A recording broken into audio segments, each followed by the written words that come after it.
네, 오늘 로마서 시리즈 25번째 시간입니다. 오늘 이번 주로 시작해서 25, 26, 27 우리 창립주일까지 세 번에 걸쳐서 설교 시리즈를 진행하도록 하겠습니다.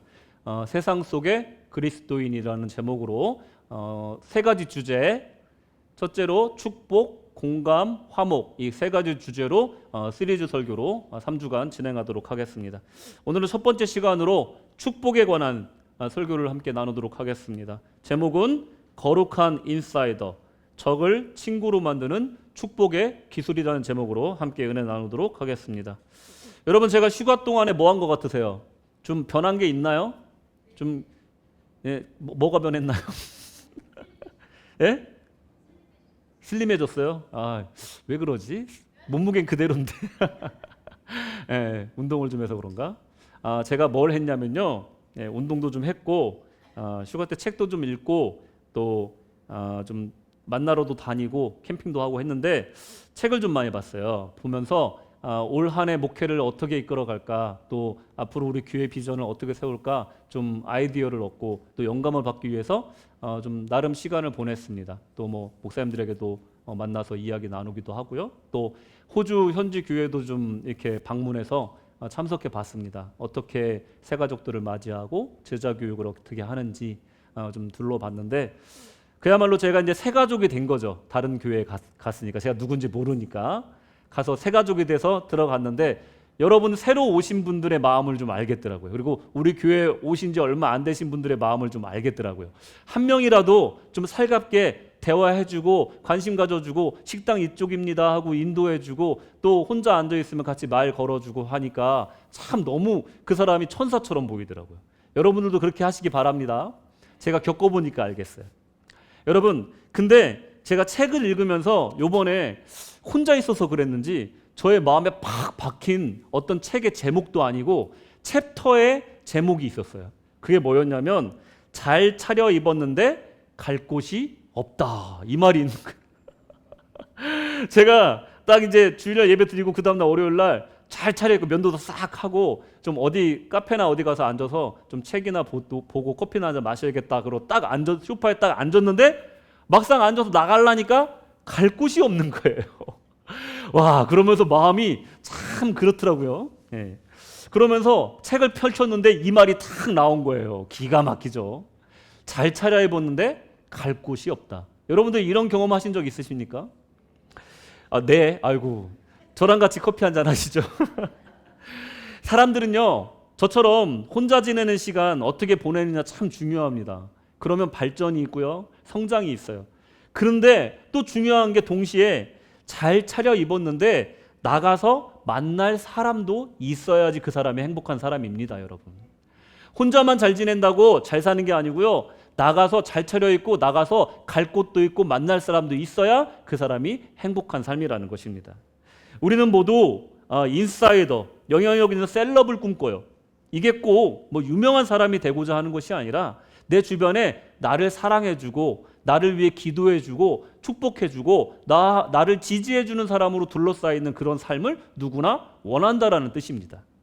이게 소셜 네트워크 덕분에 모르는 사람과도 마음만 먹으면 친구가 될 수 있는 그런 시대가 되었어요. 반면에 이 소셜 네트워크 때문에 어떤 사람은 더 고립되는 삶을 산다라고 말하기도 합니다. 왜냐하면 소셜 네트워크 속의 인간관계는 포장되고 마스크를 쓰고 좋은 모습만 보여주는 관계, 즉 진솔한 관계는 아니라는 거예요. 그렇기 때문에 더 그런 관계가 희소해졌다라는 것입니다. 관계를 쉽게 맺을 수 있을지 몰라도 소통을 하고 서로 돕고 의지할 수 있는 인간관계는 점점 희소해지고 있다라는 것입니다. 여러분, 우리 교회는 어떻습니까? 우리 교회를 나와올 때도요, 여러분, 나는 부교니까, 나는 사관이니까, 나는 성도니까, 내가 교회를 몇 년 다녔는데 하면서 혹시 가면을 쓰고 신앙생활을 하는 사람은 없으시겠죠? 내가 교회만 오면 가장 솔직한 모습, 가장 편한 모습을 드러내야 되는데 그야말로 마스크를 쓴 모습으로 신앙생활을 하고 있지는 않은가, 그런 생각을 좀 하게 되더라고요. 교회는 가장 편한 곳, 우리 아버지의 집, 나의 가장 약한 부분을 내어놓을 수 있는 곳, 그런 곳이 돼야 될 줄로 믿습니다. 그래야지만이 그 안에 진정한 교제가 나타난다는 것입니다. 여러분, 현대 사회는요, 갈등과 미움으로 인해 관계가 단절되었습니다. 스스로 고립되는 아웃사이더들이 늘어나는 시대예요. 사람은 혼자 살 수 없습니다. 우리 기독교인들도 세상과 단절되어서는 살 수가 없다는 거예요. 오히려 세상에서 인싸가 되어서 그들에게 온기를 전하고 복음을 전하는 이 복음을 전파하는 자의 역할을 감당하는 것이 우리 주님의 뜻이라는 것입니다. 자, 그렇다면 혹시 여러분들 주변에 내가 해결하지 못한 서먹하고 반목하며 해결되지 않은 감정의 골이 오랫동안 방치된 그런 관계가 혹시 여러분 주변에 한 명이라도 있으십니까? 오늘 그분을 생각하시면서 오늘 설교를 들었으면 좋겠어요. 괜히 나를 미워하는 사람이 있습니까? 까다로운 직장 상사, 소통이 막힌 자녀, 이들을 내 편으로 만들고 관계를 주도권을 줄 수 있는 방법은 없을까? 다행히도 성경에선 그 방법을 말씀해 주고 계십니다. 성경은 이 놀라운 기술을 제안하는데 그것은 바로 축복이다라고 얘기하고 있어요. 특히 이 축복은 적대적인 상대를 향한 축복이라는 데 독특함이 있습니다. 오늘 본문을 다시 한번 보겠습니다.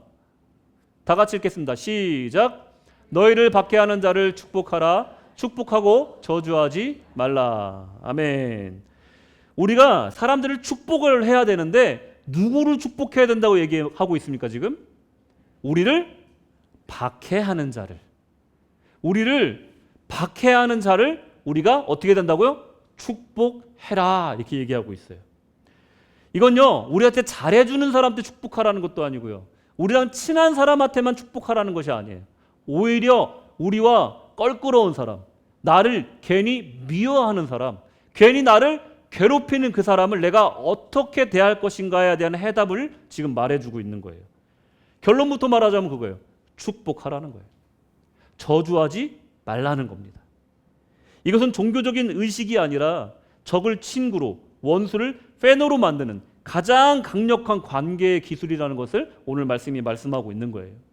자, 그러면 우리는 왜 우리를 박해함에도 불구하고 그들을 저주하면 안 되고 축복해야 되는가? 왜 그래야 되는가? 왜 축복인가? 왜 우리는 나를 박해하는 사람을 축복해야 되는가? 똑같이 저주하면 안 되는가? 그걸 좀 보겠습니다. 나한테 막 하는 사람 나도 시원하게 사이다처럼 그냥 같이 해버리면 참 좋겠는데 그러지 말라는 거예요. 왜냐하면 축복은 인간의 심리를 뚫고 들어가는 이 거부할 수 없는 영향력이 있기 때문에 그렇습니다. 축복은요, 이 어그러진 관계를 회복시킬 힘이 있다는 거예요. 축복의 강력한 영향력을 알기 위해서 우리가 좀 야곱에 대해서 먼저 좀 설명을 드리겠습니다. 여러분, 야곱이 어떤 사람입니까? 야곱은 성경에 나오는 인물 중에서 가장 축복을 갈구했던 사람이에요. 이 사람만큼 축복을 받고 싶어서 정말 열심히 열정적으로 살았던 사람은 없는 것 같아요. 이 야곱의 신앙의 장점은 바로 여기에 있습니다. 축복을 간절하게 사모했다. 근데 이 야곱의 실패한 부분이 또 있습니다. 약점이 있어요. 그건 뭐냐면 또 똑같아요. 축복을 너무 갈구했다는 거예요. 축복의 의미를 잘 몰랐다는 거예요. 축복은요, 한정된 자원이 아니에요. 근데 야곱은 내가 이걸 갖지 못하면 다른 사람이 가져갈 거야. 마치 어떤 케이크의 일부분을 내가 그걸 가져가지 않으면 다른 사람한테 뺏길 거야 하는 조급함이 있었고 경쟁심이 있었다는 거예요. 그걸 제로섬 게임이라고 그래요. 제로섬 게임. 내가 못 가져가면 저 사람이 가져가고 저 사람이 가져가면 내가 못 가져가는 그런 경쟁의 구도를 제로섬 게임이라고 합니다. 야곱은 이 축복의 개념을 오해해서 제로섬으로 이해했던 것 같아요. 그래서 어떻게 됐습니까? 형을 속였잖아요. 그리고 빼앗았잖아요. 그 결과 어떻게 됐습니까? 형과 원수가 되었고 그 관계는 무너졌습니다. 그야말로 도망자가 되어서 아웃사이더가 된 거예요. 이 원리를 여러분 잘 생각해 보십시오. 우리가 관계가 무너지는 관계 속에서는요, 아무 이유 없이 나를 미워하는 사람도 분명히 있지만 분명히 이런 원인을 통해서 관계가 무너지는 경우가 있어요. 내가 가해자든 상대가 가해자든 이런 경우를 통해서 관계가 무너지는 경우가 많다라는 거예요. 경쟁심은요, 얻고자 하는 것은 얻게 해줄지 모르겠지만 사람을 외롭게 만듭니다. 여러분, 세상은요, 이런 원리로 돌아가고 있어요. 그걸 가장 잘 설명해주는 심리용어가 뭐냐면 바로 클랩 멘탈리티예요. 잘 보시면 이 꽃게란 애들은, 이 청게란 애들은 어떻냐면요, 네가 나가서 자유를 얻느니 우리 다 같이 죽자 하고 붙드는 애들이에요. 너만 나가? 아니야, 너도 나가지 마 하면서 우리 죽으니까 너도 같이 죽어 하면 붙드는 게 크랩 멘탈리티예요. 그러다 다 같이 이제 간장게장 되는 거죠. 양념게장 되는 거예요. 근데요, 이게 웃을 일이 아닌 게, 세상에요, 장례식장에 가면요, 별로 친하지도 않은 사람들도 와서 조문을 해요. 어려운 일 당했으니까, 슬픈 일 당했으니까 위로해줘야지 하고 애사는 꼭 챙겨야 된다는 말이 있잖아요. 그래서 우리 교회도 상조팀이 있잖아요.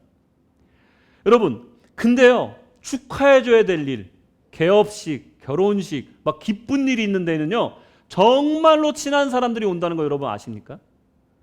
여러분, 생각보다요, 인생이요, 인간관계가요, 순수하게 우리가 잘 되는 걸 축하해 주는 사람이 생각보다 적어요. 배 아파하고요, 시기합니다. 왠지 모르게 나에 대해서 나쁘게 얘기하고 다녀요. 왜 그러냐면 배가 정말로 아픈 거예요. 사촌이 땅을 사도 배가 아픈데 피 한 방울 안 섞은 사람이 잘 되니까 배가 아픈 거예요. 잘 보세요. 결혼식 한 번 하고 나면 인간관계 정리된단 말이 있습니다. 그게 왜 나왔냐면 바로 이 클램 멘탈리티, 이게 바탕에 있는 겁니다. 사람들은요, 세상 사람들은요, 누가 잘 되는 걸 보면 순수하게 축하해 주기 참 어려운 거예요. 나보다 잘 되면 배가 아픈 거예요. 그래서 그 경쟁을 통해서 내가 저 사람보다 더 잘 돼야지만이 그 사람을 아래도 보면서 축하해 줄 수 있는 거예요. 근데 나보다 잘 되는 건 싫은 거예요. 세상이 바로 이런 원리로 돌아가고 있는 겁니다. 내가 안 되면 너도 잘 되면 안 된다 하는 못된 심리가 세상에 깔려 있어요. 상대가 잘 되면 순수하게 축하해주고, 안 되고 있으면 잘 되게 도와주고 축복해 주어야 이 세상이 좀 더 살만한 곳이 될 수 있는데 그렇지 않다는 거예요. 성공의 기회는 희소하고 축복은 한정적이며 경쟁에서 이기는 자가 쟁취한다는 생각이 사람들 머릿속에 가득해요. 축복은요, 그렇지 않습니다. 축복은 제로섬이 아니라 포지티브 썸이에요. 포지티브 썸. 그리고 윈윈이에요. 축복은 해주면 해줄수록 솟아나는 거예요. 축복은 내가 하면 그 사람도 살고 나도 사는 거예요. 축복의 이 원리를 여러분 믿으시기 바랍니다. 축복은요, 제로섬이 아니라 무한의 포지티브 썸이라는 거예요. 복을 나눠주면 나눠줄수록 서로 복을 받는 원리, 이게 복의 원리인데 사람들은 그것을 모르고 야곱도 그걸 몰랐다는 거예요. 여러분 생각해 보세요. 퍼주는 사람이 가난뱅이가 돼야 될 것 같은데 그렇지 않아요. 나눌 줄 아는 사람이요, 주변에 사람이 더 많아집니다. 베풀 줄 아는 사람이요, 더 잘 되는 경우가 많아요. 여러분, 그런 것들을 경험한 사람들은요, 베풀매 기쁨을 안다는 거예요.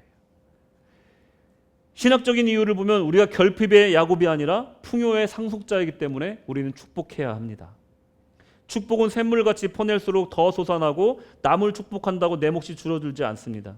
우리는 복의 근원 아브라함이기에 흘려보낼 때 진정한 영적 인사이더의 위치에 서게 된다는 것입니다. 또 사회과학적으로 보면은 이 상호성의 법칙이라는 게 있어요. 여러분 들어보셨나요? 상호성의 법칙. 사회심리학자 로버트 치알딘이라는 사람이 이 상호성의 법칙에 대해서 얘기했는데 별거 아니에요. 그냥 어렵게 얘기해서 그렇지 이겁니다. 사람이요, 누군가한테 호의를 받으면요, 부채감이 생긴다는 거예요. 무슨 말이냐? 내가 누군가가 날 도와줬어. 그러면 나도 언제 한번 저 사람을 도와줘야 될 것 같은 부채감이 마음에 남는다는 거예요. 그래서 언젠간 제가 보답을 하게 된다라는 거예요. 그리고 그렇게 안 하더라도 평생 그 부채감을 안고 그 사람을 생각할 때마다 고마운 마음과 함께 부채감을 느낀다는 거예요. 내가 좀 보답을 해야 되는데 라는 생각이 든다는 거예요. 그게 바로 이제 어렵게 얘기해서 상호성의 법칙이라는 거죠. 여러분, 비난에는 비난으로 갖고 싶지만 예상치 못한 호의, 축복을 받으면 뇌는 혼란에 빠지게 된다는 거예요. 이 사람이 이렇게 나오면 안 되는데, 나한테 똑같이 이는 이로 눈은 눈으로 해야 되는데 왜 갑자기 나를 축복하고 나한테 호의를 베풀지 하는 순간 머리가 고장나 버린다는 거예요. 그 안에 부채감이 들어가서 나 이 사람한테 잘해야 되는구나 하는 생각이 든다는 거예요. 축복하는 사람을 우리가 함부로 대할 수가 없게 된다는 거예요. 순수하게 빌어주는 축복은 나를 박해하는 상대조차 어리둥절하게 하고 결국에는 상대를 변화시키는 힘이 있더라라는 것입니다. 여러분, 로마의 율리아누스 황제라는 사람이 있었어요. 이 사람은 기독교인을 너무나 미워해가지고 다 없애버리려고 계획을 세웠던 사람입니다. 근데 해도 안 없어지는 거예요, 자꾸만. 기독교인이 핍박을 하면 할수록, 박해를 하면 할수록 자꾸만 그 수가 날로 늘어나고 백성들에게 칭송받는 일이 계속해서 일어나고 막을 수가 없게 되는 거예요. 그래서 율리아누스 황제가 이런 글을 남겼습니다. 저 기독교인들은 자기네 가난한 자들뿐만 아니라 우리 로마의 가난한 자들까지 먹여 살린다. 로마 시민들이 저들에게 마음을 뺏기고 있다라고 글을 남기면서 탄식하는 글이 있어요. 여러분, 칼로서가 아니에요. 힘으로서가 아니에요. 잘남으로서가 아니에요. 어떤 학식으로서가 아닌 거예요. 그야말로 축복해주고 사랑해줌으로써 로마라는 큰 제국을 이길 수 있었던 것입니다. 여러분, 초대교회는 칼이 아닌 이 압도적인 축복, 이 섬김으로 로마 사회의 인사이더가 되었던 겁니다. 우리가 축복해야 되는 이유는 이것이 세상을 이기는 검증된 승리의 공식이기 때문에 그래요. 여러분, 하나님께서는 그의 자녀들에게 이 축복할 권리를 주셨어요. 이 축복의 권세를 주셨다는 거예요. 그 중에 가장 강력한 권세 중에 하나가 바로 이 축복의 권리인데, 창세기 12장 2절 3절을 보시면, 창세기, 내가 너로 큰 민족을 이루고 내게 복을 주어 내 이름을 창대하게 하리니 너는 복이 될지라. 3절, 너를 축복하는 자에게는 내가 복을 내리고 너를 저주하는 자에게는 내가 저주하리니 땅의 모든 족속이 너로 말미암아 복을 얻을 것이라 하신지라. 아멘. 아브라함에게 주신 축복인데 우리에게도 해당되는 축복이라는 거예요. 아브라함이 받은 축복을 자세히 한번 묵상해 보면 두 가지로 나눌 수가 있는데, 먼저 큰 민족을 이룬다는 거예요. 그리고 두 번째로 뭐냐면 축복하는 자를 축복할 수 있는, 또 저주하는 자를 저주할 수 있는 그런 권세를 우리에게 줬다는 거예요. 먼저 큰 민족을 이룬다는 게 뭡니까? 이스라엘 민족의 믿음의 조상이 된다라는 의미도 있지만, 이걸 우리에게 적용하면 어떻게 될까요? 우리 주변에 우리의 축복의 권세로 인하여서 우리에게 선한 영향력을 받는 사람들이 둘러싸이게 된다는 거예요. 열방으로, 세계로 우리가 복음을 전할 때 그들이 우리를 통해서 큰 민족을 이루고 큰 그룹을 이루게 된다라는 거예요. 그것은요, 이스라엘 민족을 이루는 걸로만 끝나는 것이 아니라는 거예요. 우리를 중심으로 해서 어떠한 믿음의 그룹, 축복의 그룹이 이루어진다는 것을 이 큰 민족을 이룬다는 말을 통해서 우리는 알 수가 있어요. 무슨 말입니까? 거룩한 인사이더가 된다라는 거예요. 자, 못된 사람들은 이 말씀을 가지고 내가 저주하는 사람, 저 사람 저주한다고? 그럼 내가 저주할까? 이렇게 하는 사람 아무도 없겠죠? 여러분, 이 말을 들으면 어떤 생각이 들어요? 내가 말을 조심해야 되겠구나. 내가 생각 없이 한 저주의 말이 저 사람한테 저주가 갈 수도 있겠구나. 오히려 나는 저 사람을 축복해줘야겠다. 이런 생각이 들지 않겠습니까? 내가 축복해주는 사람이 축복을 받는 거예요.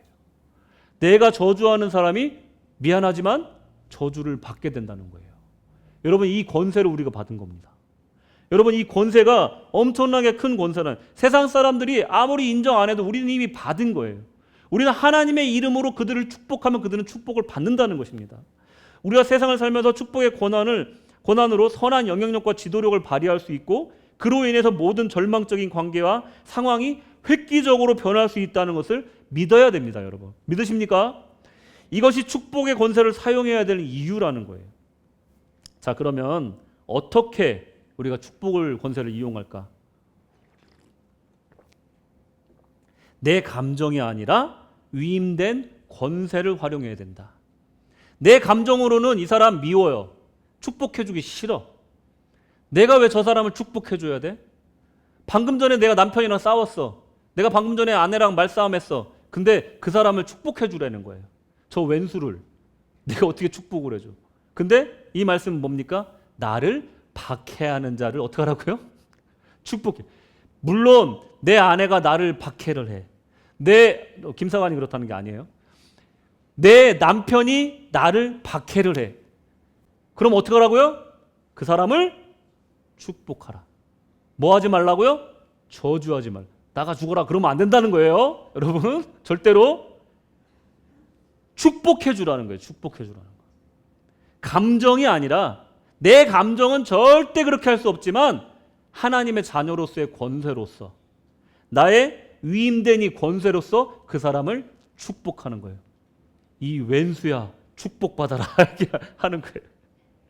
여러분, 우리나라가 그렇게 찢어지게 가난한 나라에서 이렇게 놀랍게 한강의 기적을 일으키며 세계를 주도하는 선진국이 되는 그 이유가 뭡니까?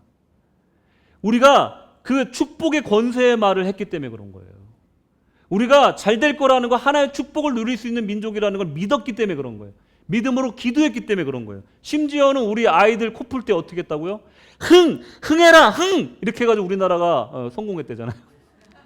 여러분, 이게 말이 중요한 거예요, 여러분. 우리의 멘탈리티가 그렇게 중요한 겁니다, 여러분. 우리는요, 흥할 수밖에 없는 민족이었던 거예요. 하나님께 붙들린 우리 민족은요, 성공할 수밖에 없는 민족이었던 거예요. 선진국 될 수밖에 없었던 민족이었던 거예요, 여러분. 그렇게 하려면요, 우리 감정을 내려놓고 축복의 권세를 활용하는 인생을 사셔야 된다는 거예요.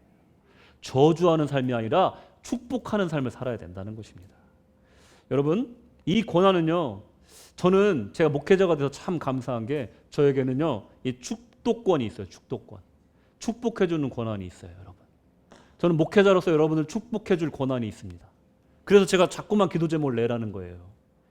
그리고 차 사시면 얘기하시라는 거예요. 제가 기도해 드린다니까요. 개업하실 때 얘기하시라니까 몰래 개업하지 마시고, 몰래 망하지 마시고 또. 여러분, 기도해 달라고 꼭 요청하시라니까요. 저 축도권이 있다니까요, 제가 목회자라서. 그리고 부모들은 뭐가 있는 줄 아세요? 자녀를 향한 축복권이 있어요. 구약 성경 읽어보세요. 거기에 부모가 갖고 있는 축복권이 있습니다. 여러분들 자녀들 여러분들이 축복해 줄 수 있어요. 오늘 집에 가서 여러분들 자녀들 한 명 한 명 머리에 손 얹고 축복해 주십시오. 아무리 말 안 듣고 미운 자식도 일로 와봐. 그 머리 손 얹고 기도해 주세요. 축복해 주세요. 그리고 여러분, 지금 학생부, 주일학교, 이제 청년부 오후 예배 드릴 텐데 교사들 제자들을 향해서 축복해 줄 축복권을 갖고 있습니다. 우리 교사들 잊지 마세요. 여러분들이 맡고 있는 부서의 제자들을 축복해 줄 권리가 있다는 거예요, 여러분. 그 잊지 마시고 꼭 활용하시기 바랍니다. 우리 예수님이 주신 권세예요. 마태복음 28장 18절에 19절 말씀. 예수께서 나와 말씀하여 이르시되 하늘과 땅의 모든 권세를 내게 주셨으니 그러므로 너희는 가서 모든 민족을 제자로 삼아 아버지와 아들과 성령의 이름으로 세례를 베풀고. 할렐루야. 우리가 이 권세를 받은 거예요. 이걸 활용하지 않으면요, 안 되는 거예요. 이걸 활용하지 않으면 제가 여러 번 말씀드리지만 전쟁터에 총을 들고 나가서 총을 안 쓰고 총으로 각계전투 하는 거예요, 여러분. 육박전 하는 거예요. 총을 쏘면 끝나는데 왜 이거로 개머리판으로 싸우고 있냐 이거예요.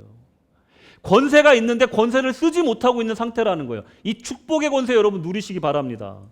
여러분, 복음을 전하고 세례를 베풀고 믿게 하는 것이야말로 가장 큰 축복이잖아요.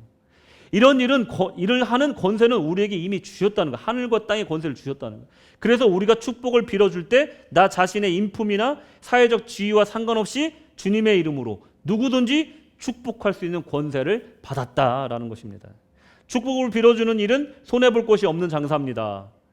마태복음 10장 13절, 이제 전도하는 제자들을 보내면서 평안을 빌어주라고 얘기했는데 만약에 그들이 평안을 받지 않으면 이렇게 하라는 거예요. 그 집이 이에 합당하면 너희 빈 평안이 거기 임할 것이요 만일 합당하지 아니하면 그 평안이 너희에게 돌아올 것이니라. 아멘.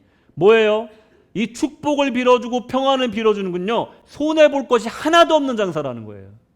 만약에 저 사람이 야 네가 뭔데 나한테 평안을 빌어주냐, 네가 뭔데 나를 축복해주냐 그러면요 그 빈 평안이 나에게 돌아오는 거예요. 나는 그야말로 축복에 넘쳐나는 사람이 되는 거예요. 물론 쌤통이야 그러면 안 되겠죠. 간절한 마음으로 이 사람이 축복을 받기 원해서 축복을 빌어주는데 어쩔 수 없이 이 사람 마음이 꼬여 있어서 또 그 마음에 준비가 되지 않아서 이 복을 받지 않으면 그 복은 어디로 가냐면 바로 나에게 돌아온다는 거예요. 여러분, 상대가 거절해도 그 복은 반송이 된다는 거예요. 우리는 주님의 이름으로 누구든지 축복할 수가 있습니다.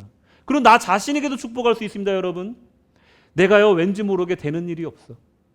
왠지 모르게 아침에 일어났는데 기운이 없어. 그리고 우울해. 나도 모르게 자꾸만 처져. 그리고 세상 사는 낙이 없고 기쁨이 없어. 그럴 때 여러분 거울 앞에 서십시오. 그러고 나 자신을 축복해 주는 거예요. 광태야, 네가 누군 줄 아냐? 너는 하나님의 축복을 받은 자녀야. 할렐루야. 내가 나 스스로를 축복하는 겁니다. 오늘 그 축복을 누리며 살아보지 않겠니? 내 자신에게 축복하는 거예요. 그러고 믿고 나아가서 그 축복을 누리며 살면 되는 거예요. 여러분, 이 축복권을 넘치게 활용하십시오. 길을 걷다가도 카페에 앉아 있으면서도 만나는 모든 사람들을 마음속으로 축복해 주는 거예요. 내가 모금을 하면서도 길을 걸어다니는 사람들의 등 뒤에 대고 축복해 주는 거예요. 하나님, 저 사람이 예수를 믿는지 안 믿는지 모르지만 예수 믿고 구원받게 해주시고 오늘 하루 복되게 살게 하여 주시옵소서. 그의 발걸음을 인도하여 주시옵소서. 저 학생을, 저 아주머니를, 저 남자분을, 지나가는 아이를, 우리는 이 권세를 갖고 있다는 거예요. 또 용기를 내야 될 때도 있습니다.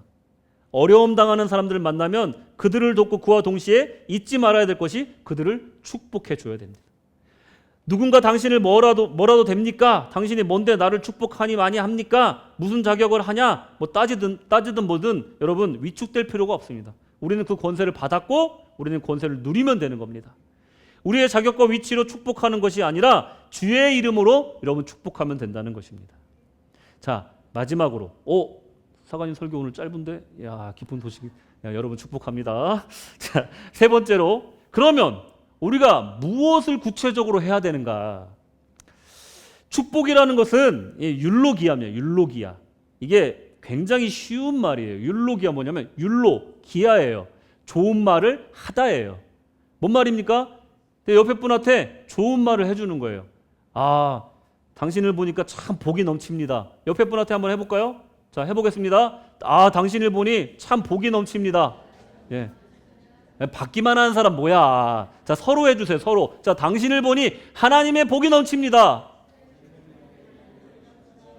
네, 할렐루야. 그 말씀대로 될 줄로 믿습니다. 아멘. 이게 바로 율로기아예요. 복된 말을 하다. 이게 헬라어로 율로기아, 축복이라는 거예요. 축복. 그러니까 좋은 말을 하는 거예요. 그리고 관대한 선물을 주는 거예요. 그게 바로 율로기아, 축복입니다. 이게 상대에게 복됨 좋은 말을 하는 것은 여러분 비용이 들지가 않아요. 돈 드는 게 아니잖아요. 지금 제가 옆에 분한테 얘기했는데 자 $10 주세요. 이렇게 한 사람 아무도 없죠? 예. 여러분 축복을 빌어주는 건요 비용이 드는 게 아니에요. 좋은 말을 해주는 거, 친절하게 대해주는 거고 예쁜 말을 해주는 건데 왜 그게 돈이 듭니까?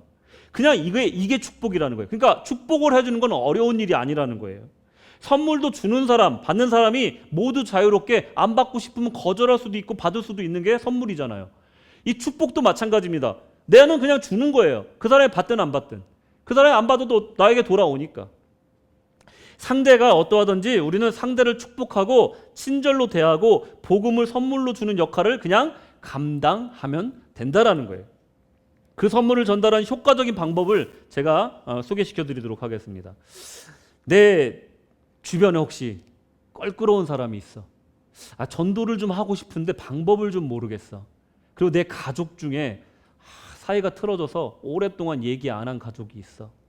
그런 가족이 있다면 여러분 이 방법을 꼭 써보시기 바랍니다.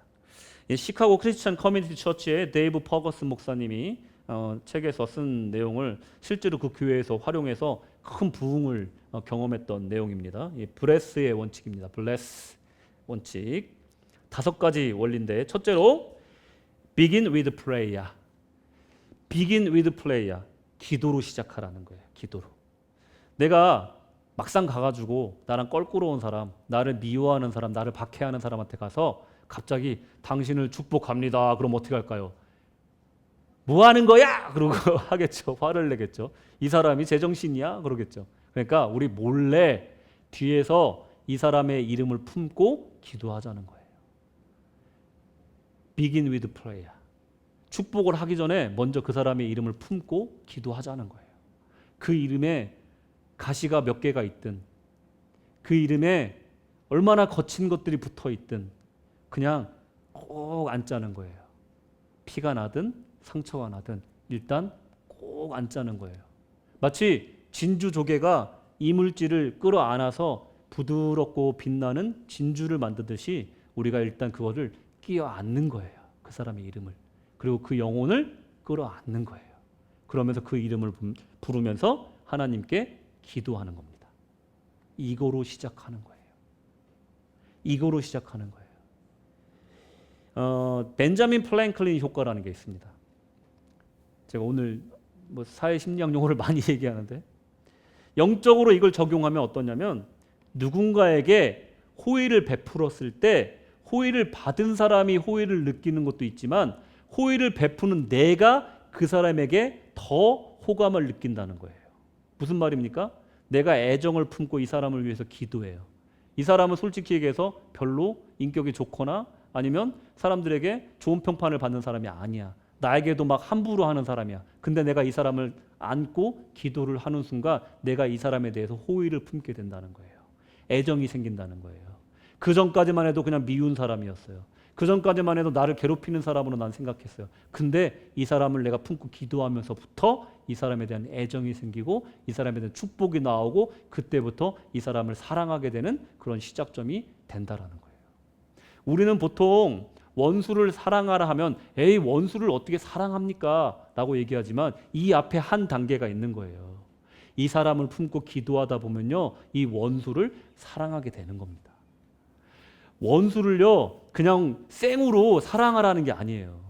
이 사람을 품고 오랫동안 기도하다 보면 내 마음이 그 사람을 진주로 여기게 되고 그 가운데 가시가 사라지고 거친 것들이 부드러워지면서 그 사람에 대한 호의감과 애정이 생기면서 이 사람이 더 이상 원수가 아니라 사랑하는 사람이 되어 간다라는 것입니다. 거기부터 시작을 하라는 거예요. 그게 바로 begin with prayer, B입니다. bless의 B. 자, 두 번째로 listen입니다. listen, 이 경청하는 게 왜 중요하냐면요. 내가 그 사람의 말을 들어준다는 건요. 그 사람의 존재를 인정해 주는 거예요.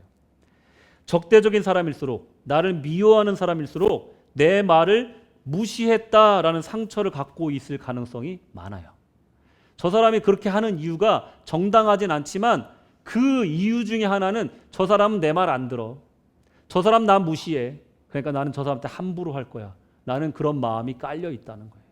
근데 그 사람의 말을 들어주는 거예요. 아무리 쓸데없는 얘기를 하고 말도 안 되는 얘기를 해도 들어주는 거예요. 아, 그래서 그랬구나. 아, 한번 말해 보세요. 왜 그랬는지 저한테 한번 말씀해 보세요. 저 지금 듣고 있습니다. 저 정말로 이유를 알고 싶습니다. 말씀해 주세요. 저 경청하겠습니다. 이런 사람한테 마음이 열리게 되고요. 그리고 경청하는 사람, 들어주는 사람한테는요. 적개심이 최소 50% 이상 감소한다고 합니다. 여러분, 들어주는 것의 능력이 이렇게 큰 거예요. 근데 그 들어주는 게요. 쉽지가 않아요. 미워하는 사람 말은요. 말 같지도 않고 듣기도 싫어요. 아무리 합리적인 이유를 대도 그게 맞는 말 같지가 않아요. 감정이 상했기 때문에. 근데 그것을 인내하고 내가 그 사람 이름 가지고 기도했으니 그 마음 가지고 한번 들어봐 주는 거예요. 그러면 거기부터 또 시작이 된다는 거예요. 그 다음에 뭘 해야 되냐? 이입니다. eat. 먹어야 돼요. 먹어야 돼. 우리 한국교회가 왜 예배드리고 꼭 그렇게 밥을 먹겠다고 목숨을 걸고 그렇게 코로나 때도 밥을 먹겠다고 그렇게 우리가 열심을 냈습니까? 그냥 밥 좀 먹겠다고 그래요? 아니죠. 여러분 집에 가면 더 맛있는 반찬 있고 고기도 있고 다 있잖아요. 교회에서 먹는 밥이 뭐 대단합니까? 국에다 밥인데. 근데 그 밥이 맛있어요. 왜 그래요? 딴 게 고픈 게 아니잖아요. 그죠? 사랑이 고픈 거잖아요. 관계가 고픈 거. 교회에서 같이 밥 먹는 게 너무 좋은 거잖아요. 그러니까 밥이 맛있는 거예요. 먹는 게요. 가장 좋은 교제입니다.